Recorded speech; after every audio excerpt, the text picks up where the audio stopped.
दर्शक में नमस्कार। मैं हूं आचार्य रामकृष्ण शास्त्री और आपका प्रिय यूट्यूब चैनल एस्ट्रोलॉजर एक्सपर्ट में आपका।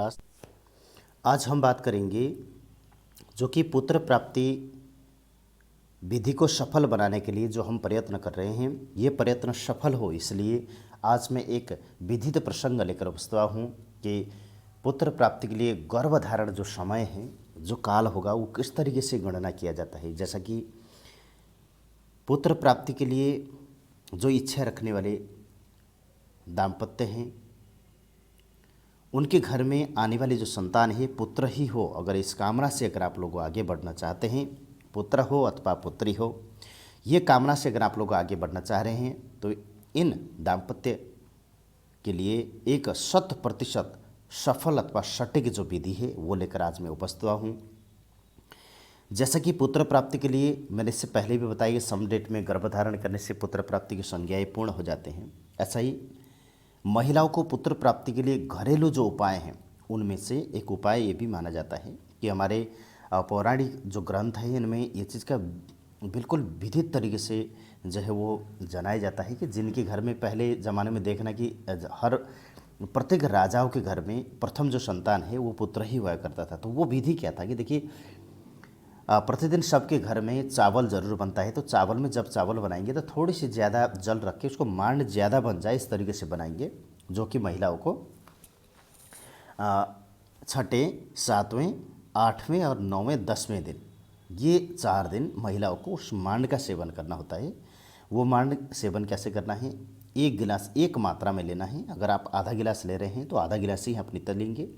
आधा गिलास में एक पूरा नींबू निचोड़ के उसको आपको बैठकर पीना है, और ये खाली पेट में पीना है। और ये छठा, सातवां, आठवां, नौवां और 10वां ये दिन आपको पीना है, और 4 दिन मिनिमम पीना होता है। और ज़्यादा आप पी सकते हैं, अच्छी बात है, लेकिन 4 दिन अथवा 5 दिन ही ये मांड को पीना होता है। तो ये चीज़ अगर पिएंगे, उसके बाद 10वां, 12वां, 14, 16 दिन अगर गर्भधारण की प्रक्रिया में जाएंगे, तो उससे आपको पुत्र होने की जो संभावना होगा वो लगभग 100% आपको क्रिएट हो जाएगा।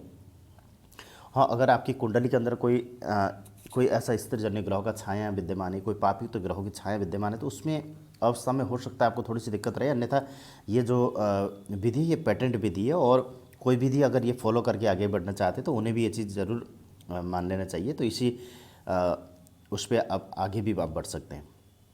और दूसरा, हमारे आयुर्वेदिक की पुस्तक में भी लिखा हुआ है कि महिलाओं को ऋतुकाल के 10वां, 12वां, 14 अथवा 16वां दिन, उस समय शुक्ल पक्ष हो, अष्टमी अथवा षष्ठी तिथि से ज़्यादा हो, और सम तिथियाँ भी बन रही हो, तो समरात्रि में गर्भधारण करने से पुत्र ही प्राप्ति होता है। और 9वां, 11वां, 13वां, 15वां और 17वां दिन गर्भधारण करने से, और कृष्ण पक्ष के समय हो, तो उसमें पुत्री होने की जो संभावना होता है वो 100% जो है वो क्रिएट हो जाता है। और ध्यान रहे, शुक्ल पक्ष में अगर आप गर्भ कंसीव करते हैं तो पुत्र अथवा सुंदर अथवा सुशील होने की संभावना के साथ में, अगर कृष्ण पक्ष में गर्भधारण करते हैं तो पुत्री, सुंदर सुशील पुत्री उत्पन्न होने का परम योग हमारे पंचांग पीठ पे भी ये चीज़ के बारे में सहज तरीके से दर्शाया गया है। तो इसलिए शुक्ल पक्ष में अगर आप लोग आगे बढ़ेंगे तो आपके लिए ज़्यादा अच्छा होगा।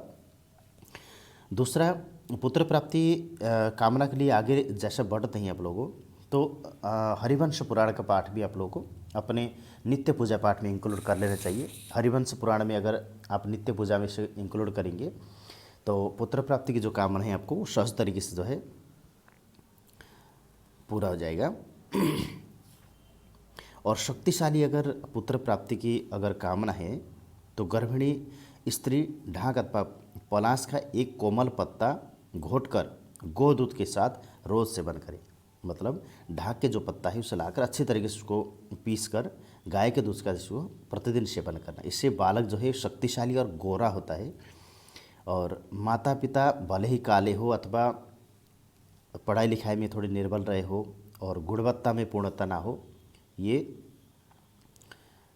फिर भी बच्चा बहुत अच्छा होता है।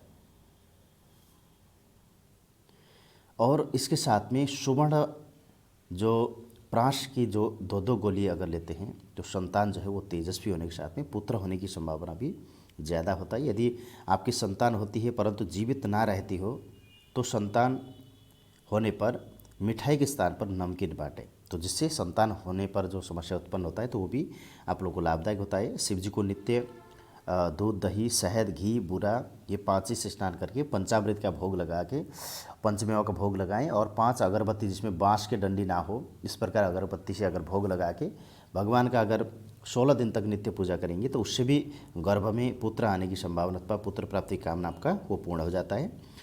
और जैसा कि पुत्र प्राप्ति अगर आप लोग चाहते हैं तो पुत्र प्राप्ति चाहने वाले दाम्पत्य के लिए विशेषकर जो आप लोगों गर्भ कंसेप्ट करेंगे वो रात्रि 10वां, 12वां, 14वां, 16वां रात्रि होना चाहिए और किसी योग्य ब्राह्मण द्वारा आप लोगों को विशेष तरीके से कुंडली का निरीक्षण कराएं। और कुंडली के साथ में अगर कुंडली नहीं है तो अपने हाथ से निरीक्षण कराएं। तो उसमें क्या है कि संतान जो पर्वत है उसमें अगर स्त्रीजन्य ग्रहों का छाए हैं उसमें फिर आपको विधित तरीके से आगे बढ़ना होता है। बाकी जो नॉर्मल तरीके हैं ये चीज़ फेल हो जाते हैं। एक तो आपको ये ध्यान रखना है। दूसरा, अगर आप लोगों गर्भ धारण करते समय जैसा जो लग्न होता है प्रतिदिन का उस समय शुक्ल पक्ष का तिथि हो और 1, 4, 7 और 10 ये कुंडली के अंदर केंद्र भाव होते हैं और 1, 5 और 9 ये त्रिकोण होते हैं। तो त्रिकोण में पापयुक्त ग्रहों का अगर दशा रहेगा तो बच्चा निर्बल होने के साथ में हमारी इच्छाएं अधूरी रहती है। तो इसमें शुभ ग्रहों के छाया होना भी आवश्यक होता है। तो इन भाव में शुभ ग्रहों का अवस्था हो और गर्भ कंसीव करते समय पुरुष कारक ग्रहों का ही लग्न हो और पुरुष कारक ग्रहों का हो रहा हो, ये चीज़ विशेष ध्यान रखा जाता है। तो ये इसी तरीके से अगर आप सत विधि से अगर आप आगे बढ़ेंगे तो पुत्र प्राप्ति की कामना आपका जरूर आपका सफल होगा। और अगर आप 10वां दिन गर्भधारण करते हैं तो चतुर अथवा सुंदर बच्चे का जन्म होता है। 12वां दिन पुरुषोत्तम पुत्र प्राप्त होता है। भगवान पुरुषोत्तम के सानिध्य मतलब एक सद्भावना वाला होता है। और अगर 14वां दिन के दिन अगर गर्भधारण होता है तो उत्तम पुत्र प्राप्ति के साथ में 16वां दिन सौभाग्यवती पुत्र का जो है वो प्राप्त होता है। और जैसा 9वां दिन अगर प्लानिंग करते हैं तो ऐश्वर्यशाली पुत्री होती है, सुंदर ऐश्वर्यशाली। 11वां दिन अगर आप धारण पुत्री के लिए अगर आप कंसीव करना चाहते हैं तो 11वां दिन नहीं करना चाहिए क्योंकि चरित्रहीन का मार्गदर्शन आता है उस दिन। तो 13वां दिन करेंगे तो वर्ण संस्कार पुत्री होती है तो 13 दिन के दिन भी आप कर सकते हैं। और सबसे ज़्यादा 17वां दिन अगर आप करेंगे अथवा 15वां दिन करेंगे तो अति उत्तमता प्राप्त होगा।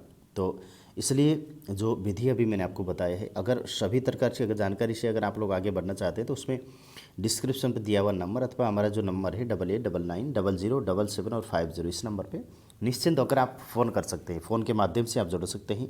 जो भी आपको जानकारी चाहिए, हमारे जो परामर्श शुल्क जो निश्चित किया गया है वो परामर्श शुल्क आप पे करेंगे। और अब तक आपने हमारे चैनल को अगर सब्सक्राइब नहीं किया है तो वीडियो को आप सब्सक्राइब करेंगे और मित्र पर शेयर करें। और साथ में अगर क्या आपको जानकारी चाहिए वो चीज़ भी आप लिख सकते हो और कमेंट्स में जाकर आप देखकर कमेंट्स भी पढ़ सकते हो। और जो भी कामना के लिए आप लोग आगे बढ़ना चाहते हैं ये सभी प्रकार की कामना भी आपको वहाँ सरल तरीके से हमारे चैनल पर मिलेगा। आशा करते हैं वीडियो अच्छा लगा और अच्छा लगा तो मित्रों पर जरूर आप शेयर करें।